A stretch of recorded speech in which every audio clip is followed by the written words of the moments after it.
The number one biggest power move you can make is to actually walk away, not in anger, not as a tactic, but as a quiet declaration that your peace is no longer for sale. What if walking away wasn't an ending, but a return? Not to bitterness, not to ego, but to the version of you that stopped shrinking to be chosen. The version of you that no longer needs someone's clarity to feel whole again. Because at some point a man realizes he's not here to beg for love. He's here to become the kind of man who doesn't chase what's unsure, because he finally knows his own worth. Walking away doesn't always look strong on the outside. There's no applause, no final message. Sometimes it's just silence, stillness, a shift so quiet only you can feel it. But inside, everything changes. Because you're not stepping back to teach someone a lesson, you're stepping back to remember who you were before you started bargaining with your peace. And that shift, it doesn't need to scream. It simply says, I don't chase, I choose. In this video on Stoic Station, we're not just talking about distance, we're talking about dignity, about the unseen courage it takes to let go of what's draining you. I'll walk you through what most men get wrong, the emotional traps that keep you stuck, and what it really means to hold your ground without losing your calm. Because strength isn't loud, it's steady. It's the decision you make when no one's watching to stop explaining your worth and start living like it's non-negotiable. But before you can fully embody that power, before walking away becomes a reflection of peace instead of pain, you'll have to confront the part of you that still hopes, the part that waits, the part that thinks love should hurt in order to mean something. That's where the real reckoning begins. So let's begin. Right where most men lose themselves, not in the goodbye, but in the waiting. Like the video, subscribe to Stoic Station, and walk with me into the kind of strength that doesn't prove, it simply is. 1. Stop chasing what's not choosing you. There's a kind of pain that doesn't scream. It lingers. It doesn't come from the moment someone leaves you. It comes from the days, weeks, even years you spend holding on to someone who never really held you back. It's the heartbreak of staying in a space where your love is tolerated, but never truly received. And the worst part is, it doesn't happen all at once. It happens in quiet ways. When your messages go unanswered but you still reach out. When plans keep getting cancelled and you keep making more. When your presence is taken for granted, but you keep showing up. That's not love. That's chasing validation. That's turning your own longing into a job title, hoping that eventually loyalty will convince someone to care. But here's the truth that changes everything. Chasing someone who's not choosing you is emotional self-rejection. It's not just that they don't value you, it's that deep down you've started believing maybe they're right, that maybe you have to earn your place in their life, that if you can just be more understanding, more patient, more available, they'll see your worth. But love isn't something you should have to prove to someone who's unsure. Every time you move closer to someone who won't meet you halfway, you reinforce a damaging lie, that your worth depends on their response, that who you are isn't enough on its own, and the longer you believe that lie, the more you abandon yourself. You may think you're being strong by holding on, but real strength isn't found in holding on to someone who's slipping away. It's found in letting go of the illusion that you ever had to chase to begin with. Because a man who truly values himself doesn't fight for space in someone else's life.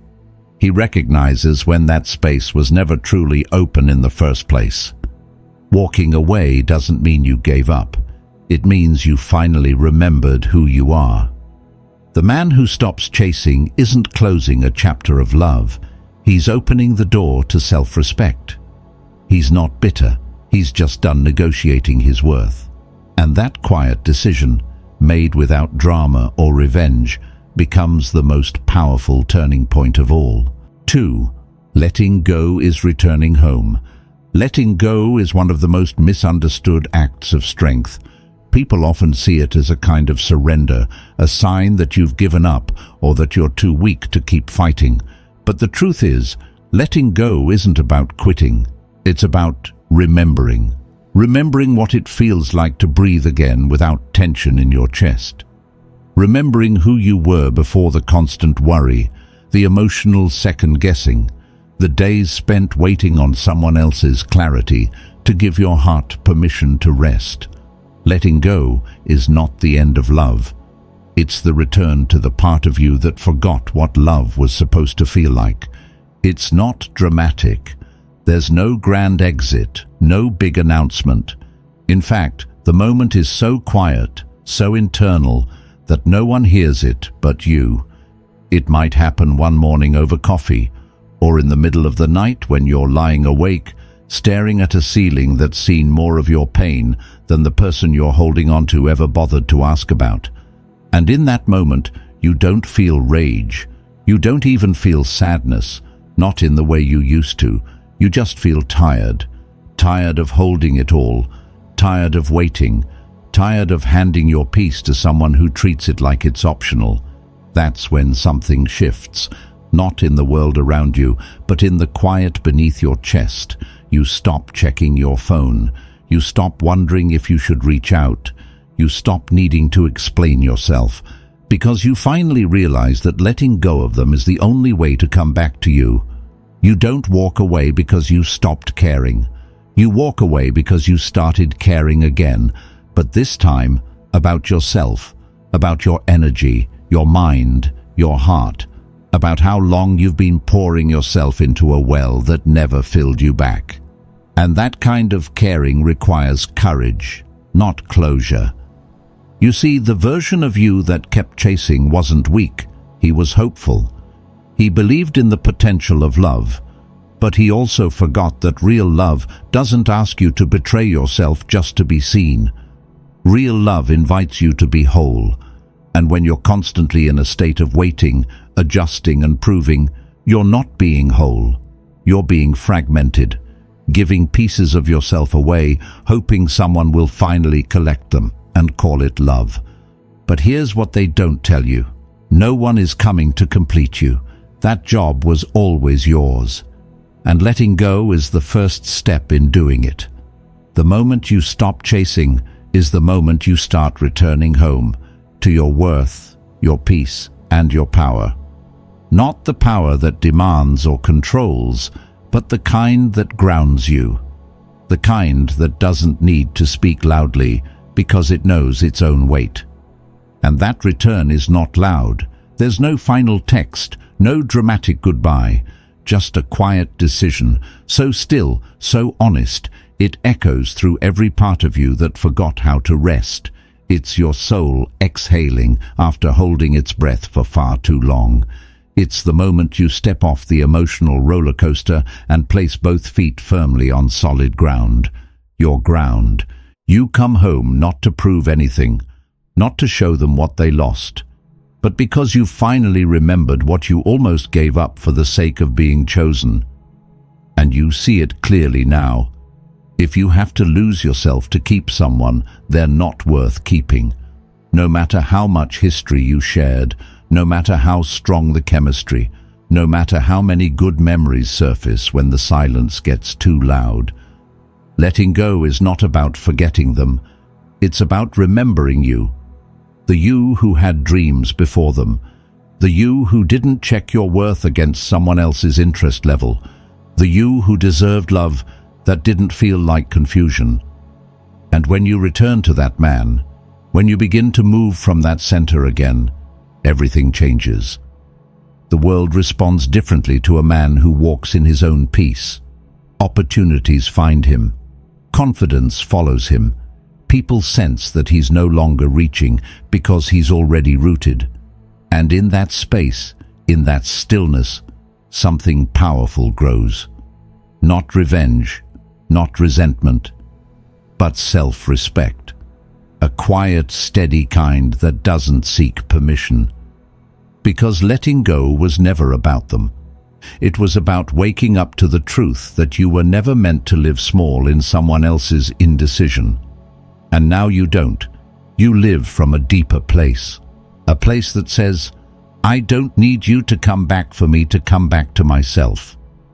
And that return, that quiet, unapologetic return, is the beginning of everything real. 3. The strength is in the silence. There's a moment in every man's journey when he stops trying to be understood and starts choosing to understand himself. That's when something inside shifts. You no longer need to prove your heart. You no longer need to explain your value. You no longer need to hear, I'm sorry, to know the truth that's been staring you in the face for far too long. They're not showing up, or if they are, it's halfway, conditional, inconsistent, and you've been trying to build something whole with pieces that never stay in place. But the facts don't need your permission to exist. What's been draining you isn't just their absence, it's your resistance to what's obvious.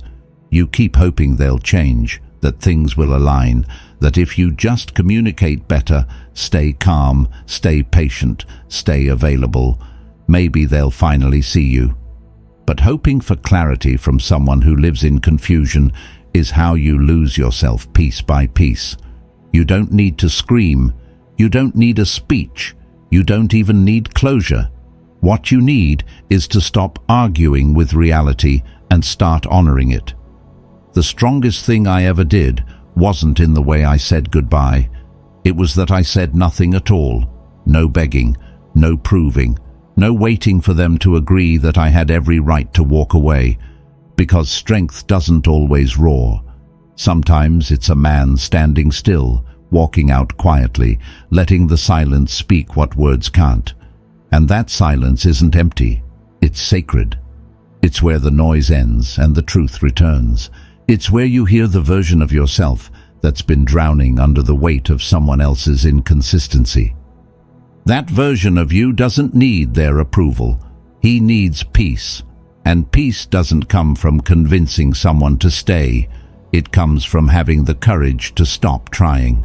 So you step away.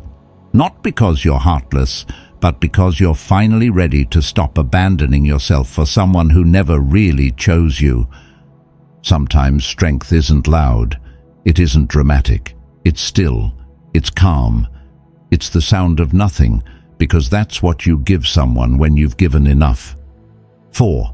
Pulling back isn't a game, it's a return. There's a difference between pulling back to teach someone a lesson and pulling back because you've finally learned yours. Too often, people mistake distance for manipulation, as if the only reason to step away is to trigger regret in someone else. But walking away isn't about making them chase. It's about reconnecting with the version of you that stopped chasing himself a long time ago. This isn't a tactic. It's not some emotional power play.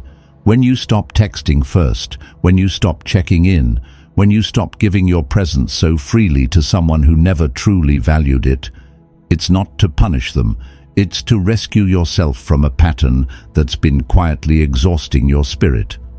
Because there comes a point where your efforts stop being generous and start becoming self-abandonment.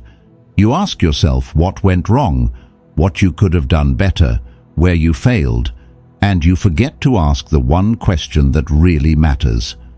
Who have I become just to be tolerated here? That's when the truth surfaces. You weren't too much. You were simply giving more than was ever reciprocated. You were investing your depth in someone who only knew how to operate on the surface. And that's not your failure. That's your wake-up call. Pulling back isn't about silence for silence's sake. It's about recentering your energy. It's the moment when you finally stop pouring yourself into a one-sided connection and start rebuilding the ground beneath your own feet. You begin to remember what it feels like to have emotional clarity. Not the anxiety of wondering where you stand or if they'll reply, but the quiet knowing that you no longer need to be picked to be whole. You don't need to prove anything. You don't need to rewrite history or convince them you were worth it, because the moment you stop reaching for someone else's presence, you begin reclaiming your own. And what a powerful thing that is, to no longer rely on someone else's inconsistency to define how seen you feel in this world. So no, pulling back isn't a game, it's a return to your time, your energy, your peace, a return to the man you were before you started shrinking to fit into someone else's uncertainty.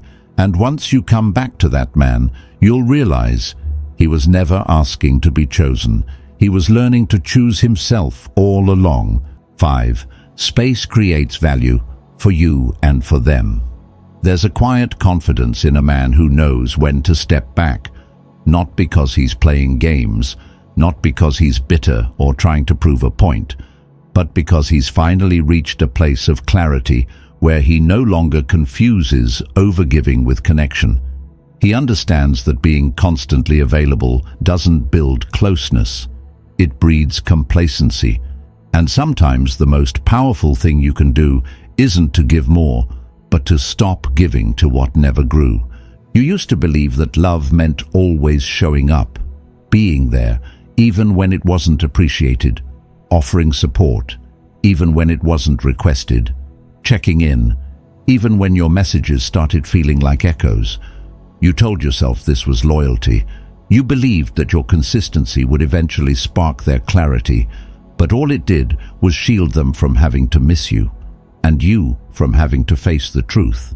Because the reality is this: real connection doesn't grow under pressure, it grows in space. It grows when two people can breathe, reflect, and choose each other, not out of need or habit, but from genuine desire. And that can only happen when you're willing to let go of the illusion that more effort equals more love. When you step back, not as punishment, but as peace, you allow something essential to happen. You give the other person the chance to feel your absence. Not in a manipulative way, but in an honest, human way. You stop filling in the silence. You stop smoothing over the discomfort. You stop giving them the luxury of your presence without the responsibility of reciprocating it. And that's when things get real. That's when you discover who actually values you, not in your constant availability, but in your intentional distance. Not everyone will choose you when you're no longer the one holding the thread together. And that's okay, because the space you create isn't just for them, it's for you too. It's in that space that you begin to see clearly who steps forward, who fades away, and more importantly, what you've been tolerating in the name of connection. The mistake so many people make is believing that letting go is the end. But more often than not, it's the beginning of everything good. Because when you no longer force love, when you no longer overextend to maintain it, you give it a chance to reveal itself honestly, or fall away, as it was always meant to. Space doesn't push people away, it invites truth in, and a man who can create that kind of space, without anger, without fear, is the kind of man who becomes magnetic. Not because he chases attention, but because he no longer depends on it to feel whole. 6. Choosing yourself is quiet, but powerful. There's a quiet kind of power in finally choosing yourself, not out of anger, not out of pride, but out of truth. It doesn't come with fireworks or dramatic exits. In fact, it usually happens in a moment of stillness, when you're sitting alone with a decision that's been building for weeks, months, maybe even years. It's the moment you realize that waiting for someone else to see your worth has cost you too much peace, and that the only person who's really been waiting is you. Waiting for yourself to stop shrinking. Waiting for yourself to stop trying so hard to be enough for someone who never had the capacity to receive you. The hardest part of any one-sided relationship isn't the lack of love, it's the constant internal negotiation. You tell yourself to be more patient, to be more understanding. You excuse the confusion, the silence, the emotional distance, because part of you hopes that one day it will all make sense, that one day you'll get the closure or the apology that makes it feel worth it. But here's the reality: You won't always get closure. You won't always get clarity. You won't always get the final conversation that explains why they couldn't love you fully.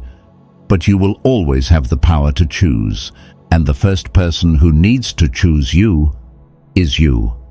It's not enough to be noticed.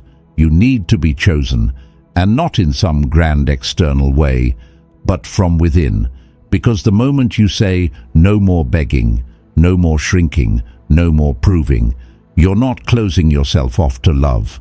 You're opening yourself to something better, self-respect. You're no longer trying to earn space in someone else's life. You're reclaiming space in your own. You're not chasing attention. You're creating alignment. Choosing yourself doesn't mean you've given up on love. It means you've stopped outsourcing your identity to people who can't see it. You stop asking questions that lead nowhere. You stop handing your peace over to people who treat it as an option.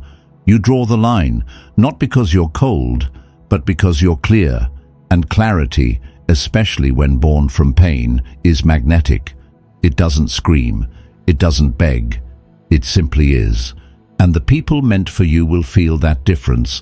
That's the power of choosing yourself. It's not performative. It's not reactive. It's deeply personal.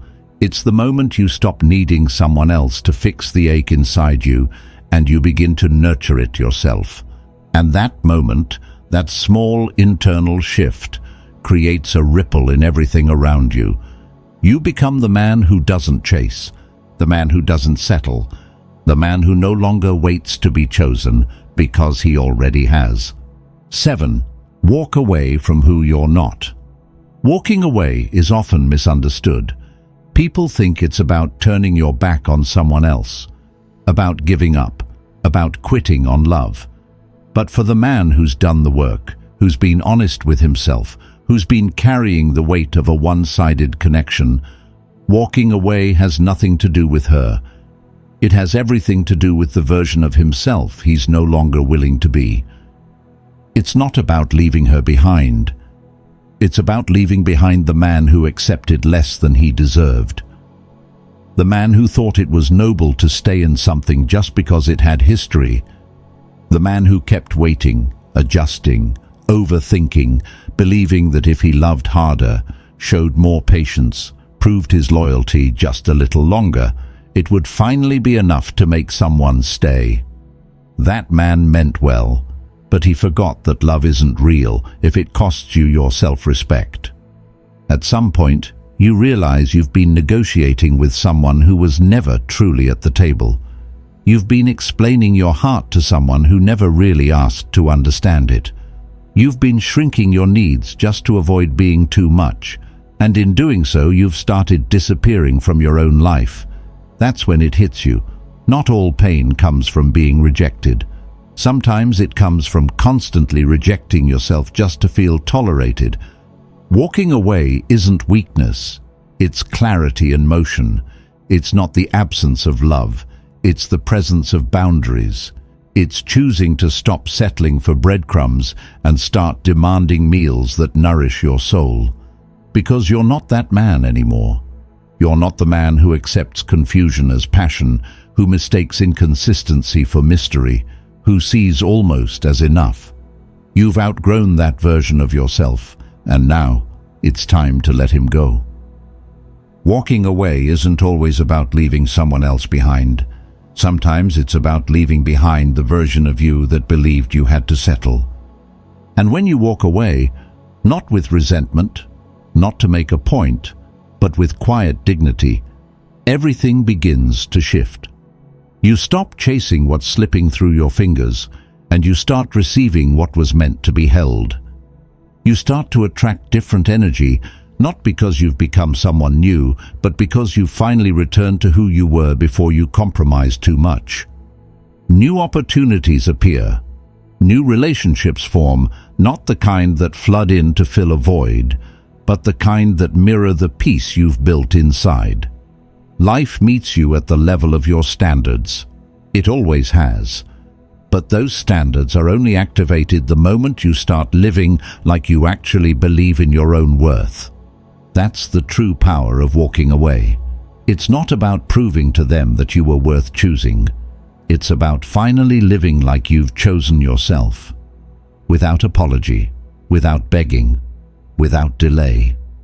You walk forward, not to escape the past, but to become the man who no longer needs to be rescued from it. And that man, he's not defined by who walked away from him. He's defined by what he had the courage to walk toward: peace, purpose, and the kind of love that doesn't ask him to become less, just to feel more. This isn't just about a breakup, it's about breaking a pattern. If you've been chasing a woman who won't meet you halfway, showing up for someone who only gives you crumbs, or sacrificing your peace for the hope that one day she'll finally see you, you're not weak, you're human. You're doing what most men do when they're starved for connection but unsure of their worth. But here's the shift I need you to hear. You are not meant to convince someone to love you. You're meant to stand in your value, calmly, clearly, consistently, and see who actually rises to meet you there. What I've shared with you across this entire message isn't about walking away to win. It's about walking away to remember who the hell you are, to reclaim your energy, to reset your standards, to stop settling for proximity when what you really need is presence. Letting go isn't defeat. It's a declaration. I will no longer abandon myself in order to be tolerated. And the moment you make that decision, not loudly, but inwardly, you stop orbiting around someone else's approval, and you start living in alignment with your own truth. So here's the life lesson in the clearest terms I can offer you. Stop chasing what won't choose you. Let go of what confuses you, and walk like a man who knows. Peace is always more attractive than desperation. Because when you finally stop negotiating your worth, you become the kind of man no one forgets, especially the ones who once overlooked you. If this message stirred something in you, don't rush to silence it. Let it sit. Let it work through the parts of you that have been holding on too tightly or holding back too long. Because this isn't just about her or what ended. It's about the quiet reckoning with yourself, the man you've been, and the man you're ready to become. You see, walking away isn't about bitterness or proving you're over it. It's about no longer needing to be chosen by someone who couldn't see you clearly, because you've already chosen yourself, with calm, with clarity, and without apology. And when you stop chasing what confuses you, you make space for something far more valuable: peace. Not the kind that comes from detachment or distance, but the kind that rises when you stop negotiating your worth and start standing in it. That's when everything changes. That's when the energy shifts. Not because they come back, but because you do. So if this gave you something real, perspective, stillness, or maybe just the strength to take one honest step forward, honor it. Don't just listen, live it. Like the video, subscribe to Stoic Station, and stay on this path of becoming the man who no longer waits to be seen, because he finally sees himself.